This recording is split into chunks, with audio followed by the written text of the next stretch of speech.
You are still on to Good Morning Abuja on NTA Channel 5, the Unity station. And we have another conversation. This one is a political conversation this time around.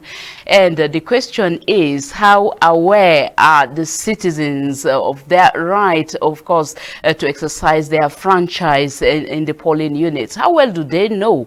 And also the clergy community, you know, the consciousness rekindled in that aspect.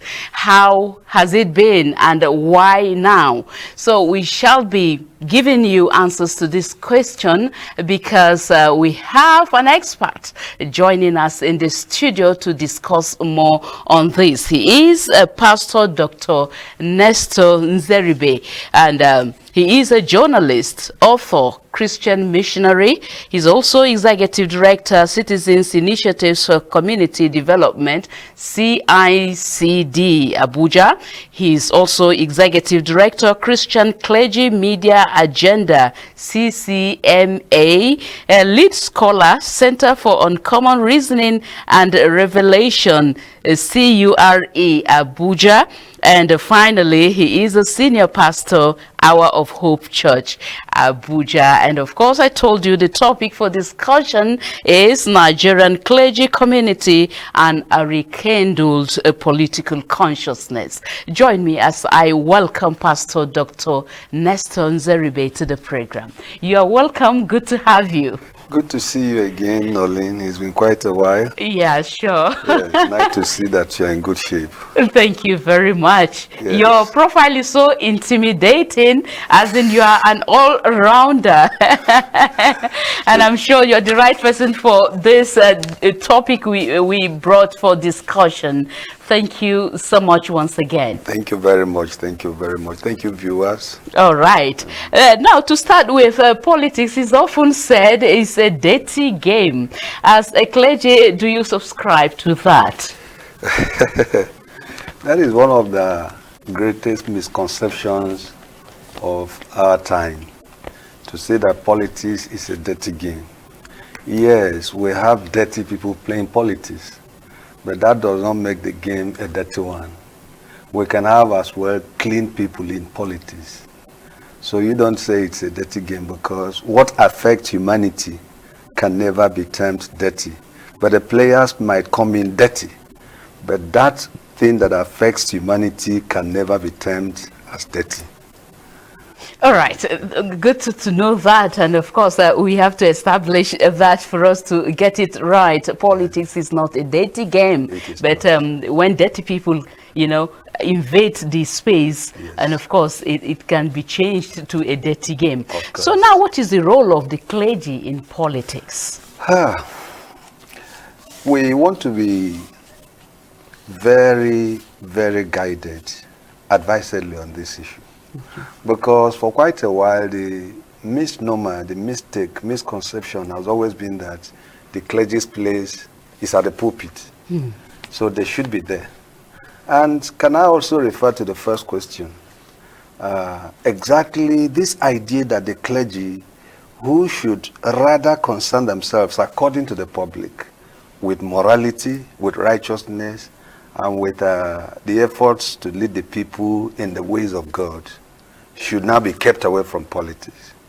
And when that is done, for as long as that has been the case, that has accounted for us looking at politics as a dirty game. Because those who are supposed to sanitize it morally have been kept out of it. So actually, the clergy, as we all know, are a very important set of persons in the society. When the government is not performing well, they don't know actually how much the people suffer, except the clergy tells them. We are the ones to tell them how much the people are affected by the policies of governance. Because where a little widow lacks what to eat in the morning, she thinks of her pastor. Where a job seeker looks for what to take him or her out to go look for a job, the first person is the pastor or the Christian brother. And ultimately, it goes down to the desk of the pastor. So we must be involved. And that is why we are trying to actually raise this consciousness, rekindle the consciousness of the clergy, our community, that we cannot afford to continue to leave the destiny of the people whose interests, at least, I think it's the interest of the public that governs our vocation. So we cannot afford to leave the interest of our humanity in the hands of people who have determined in their own way to keep us away because they wouldn't want us to be involved. So we are getting involved. Thank you. All right, that's your involvement as clergy in main in politics, and what ways can the clerics rekindle the political awareness to their members now? Thank you very much. You see, we need to understand the concept of anointing as it affects leadership. Anointing in leadership in a democracy is your voter's card, your ballot, the vote you cast. So God has given every believer, every child of God, has been given the power to anoint a leader.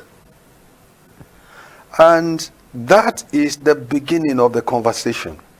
That we should let those who serve God, those who are children of God, those who have entered into a lifelong relationship with God, we should let them understand that the Bible teaches them, and correctly so, that they have been empowered to anoint a leader, to anoint leaders, to choose people who should govern them. And that the anointing that Samuel had, the anointing oil that was in a container, in a bottle, in a cruse, the anointing that the prophets had in the Bible, today in a democracy, translates into the ballot you go to cast. Because when you go to cast your ballot, you supposedly are going to anoint a leader. And in anointing that leader, the vote you cast is what props up the person and eventually enables the person of your choice become a leader. So we must make the people understand the very important position that they have in a democracy, because there's no cabal, there's no other group, there's no other select group of persons who are empowered above the ordinary citizen to choose who a leader should be. We all are equally empowered in a democracy. And this has been our message in the Christian clergy media agenda. We go about mobilizing Christians. We go about teaching them to understand that the voters card they have is not just for completing forms and getting some things done in the society, in the banks or wherever they go to complete their details. No, it is for them to use when the time comes, as it will come very soon in a couple of weeks' time, for a new leader or for a new set of leaders to emerge. Yes. All right. How about the idea of thuggery and people using them to cause chaos and problems to the society? Very good. I must say that I love this question that you just asked, because it is indeed a canker that is eating deep into our society today. That young and able-bodied men who otherwise should be usefully contributing to the progress of our society are today recruited as thugs by unscrupulous politicians. The people I term as dirty, the dirty players in a clean game. I must reiterate that politics ordinarily is a very clean game because it affects the distribution of resources and the mobilization of the people towards achieving the goals of nationhood. And when you think about achieving the goals of nationhood, you also factor in individual goals. So politics is essentially a very extremely important game.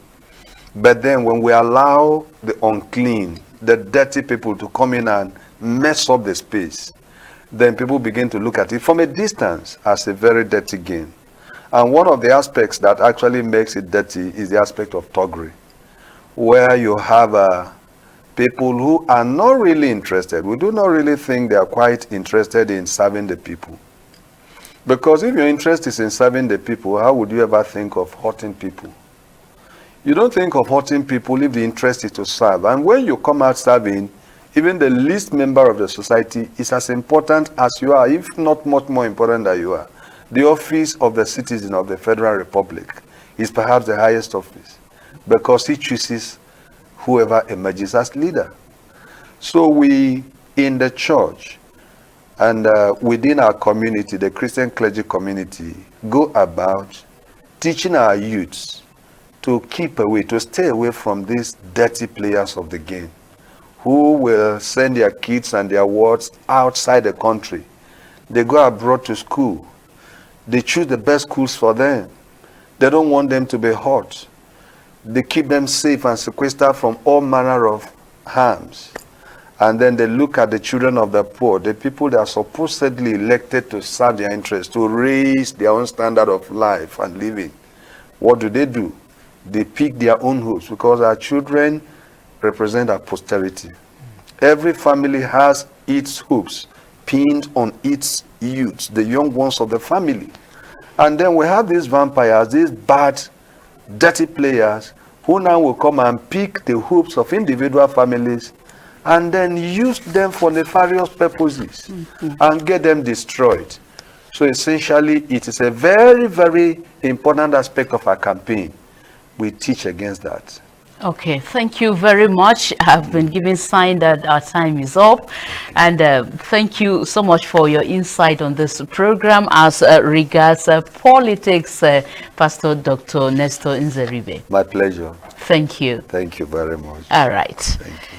I've been speaking with Pastor Dr. Nestor Nzeribe, and he is a journalist, author, and Christian missionary. And of course, the list of his profile here is endless. And we've been talking on Nigerian clergy community and a rekindled political consciousness.